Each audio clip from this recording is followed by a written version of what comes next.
Pernah nggak kamu melihat kejanggalan cerita dalam Injil? Misal kisah tentang Yesus. Bagaimana kisah tentang Yesus ketika dia sendirian dapat dicatat dalam Injil? Kan sendirian. Mengapa bisa ada yang tahu kisah itu? Baik, jadi begini.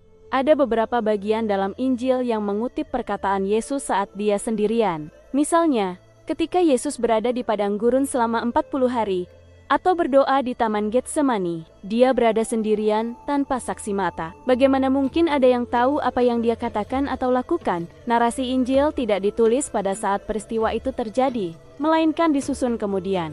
Narasi tersebut disusun berdasarkan ingatan, penelitian, dan kompilasi. Matius dan Yohanes keduanya adalah saksi mata atas sebagian besar peristiwa dalam narasi mereka. Markus dan Lukas memiliki akses kepada saksi mata. Lukas menyebutkan bahwa ia telah menyelidiki segala sesuatu dengan cermat sejak awal sebelum menulis Injilnya. Kemungkinan besar Markus memperoleh informasi untuk Injilnya dari Rasul Petrus. Namun, manfaat paling penting adalah bahwa para penulis diilhami oleh Roh Kudus.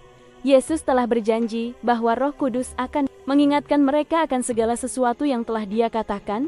Tapi bagaimana mereka tahu saat jauh dari Yesus? Ada dua penjelasan kuat. Pertama, Yesus mengajarkan para murid setelah kebangkitannya. Yesus menceritakan kepada murid-muridnya apa yang telah mereka lewatkan. Misalnya saat pencobaan di padang gurun. Setelah itu Yesus menghabiskan 3 tahun bersama muridnya. Tentu Dia menceritakan apa yang terjadi saat itu. Demikian pula saat berbicara dengan perempuan di sumur. Penjelasan masuk akal adalah Yesus menceritakan hal itu, atau Yohanes mendapatkan cerita dari wanita itu. Mengingat para murid tinggal di kota Samaria selama 2 hari setelah ia bertobat. Setelah kebangkitan, Yesus menampakkan diri selama 40 hari. Yesus berbicara tentang kerajaan Allah.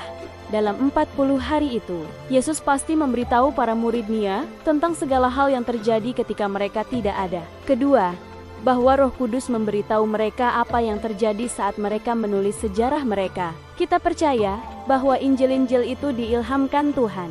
Peristiwa kehidupan Yesus yang ingin Allah sampaikan kepada kita termasuk saat Ia sendirian telah didokumentasikan.